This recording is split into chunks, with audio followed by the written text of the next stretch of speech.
Well, we're running out of sunlight here, so we're going to have to make this a very quick tour of the backyard. First of all, Nick, just follow me here if you can without too much jerking. You'll notice there's a big gaping hole right here. We just did this particular effort today. We moved the bush that's now located under the plum tree. There's the bush, just like these. These will also have to be moved. They're flowering when you take care of them properly. Here are the steps that I've been experimenting with that go up to the upper level. I want to get that old look. I want to get a primitive look. When we're finished, I want it to look like this has been here for ages. Ages. This is where we'll put the sleeping porch eventually. We're going to reshape this whole hillside, capture at least 3 feet from this ledge up here. So where you see the gazebo, here's our gazebo. This is where I lounge a lot. We'll show you the interior in a moment. From the gazebo, we're going to cut off a lot of this land, push it down so that we extend this area down here for the building of a sleeping porch. This will extend out at least another 6 feet.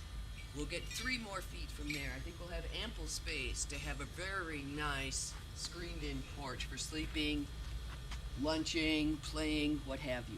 Now, if you'll capture the view of the steps from here, perhaps you'll be able to get an image of how the finished backyard will look. If you go straight, up these steps and focus on this path right here, eventually this path establishes the level of the sleeping porch. So you can walk from the perimeter of the lot up to the gate to go out into the wilderness area like so. Or you can enter the sleeping porch this way, and there you'll have the screened-in lounge area. Or, and this will be some of these curbstone blocks too, you can walk up here to what I like to refer to as the upper terrace. And it's just going to be a pathway. Now, Nick, if you just come around from here, a lot of this is temporary. It's just being built. It's a long process. If we'll go through the gazebo, here's the gazebo. This is a temporary test bed, if you will, to determine where the best spot for the sleeping porch will be. Okay, we've planted all these trees. You can see, if you walk through here, the lavender bush, which was an original plant, originally located right here. Right here. We dug it out and moved it over there a long time ago. We planted a number of trees, moved the fence back, as you can see. That's the rosemary bush. It's really flourished, really thrived.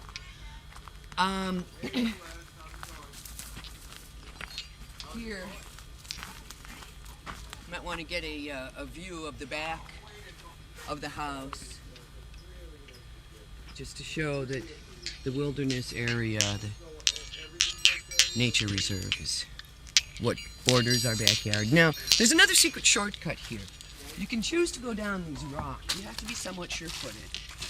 And from here you can see the yard from a completely different perspective. If you will, Nicholas, pan this area that has the flagstone walls with the rock borders. Yes? Yes, George? That was the last check-in and everything's okay in the back. Excellent. Thank you. Very good. Thank you. Okay. You can come over this way now and you'll see. Oh, we might as well just walk that way here. You can get a good view of how the wall will look once we get the sleeping porch area established. We'll have this kind of flagstone wall right here, which we just put in a year ago. You can see how the plants just really grow right over it. We've got a pretty good method for that. Nicholas, you're taking a picture of the cat. Funky Town, Nick, we're losing light. I want to get a few more final shots here. Okay, so this wall right here will be replicated over there to the right of the sleeping porch, or the gazebo right below it. And then this area, you might wonder, well, what are you going to do with this big area here? These boulders, we're going to have a lot of these boulders pushing up. We're going to dig this out much further so that there's a little scoop right here, almost a small semicircle. It will meet up with the porch, because you think, okay, the sleeping porch will be right about here. There'll be a porch here, and then up above is the screened-in area. And that's it. That's it. Now, I should show one last feature that I don't think was stressed enough, that we have planted all of these trees. And the tree here that we first came up, that was here when we first arrived, it's an acacia tree. That's the tree that broke down in the storm. You can see on the left there, right where it joins, right where the limb there joins the trunk. At least 2/3 of the tree was demolished in the storm, and it was very, very sad. In fact, the trunks of it and some of the limbs are right there beneath the rosemary bush, above that big boulder that we just recently moved. Okay, so that's it. Happy Easter to you all, and now when I tell you that I'm landscaping in the backyard, you'll know what I'm talking about. A couple more deliveries of those curbstone blocks, and this place will turn into a paradise. That's it. Thanks, Nick.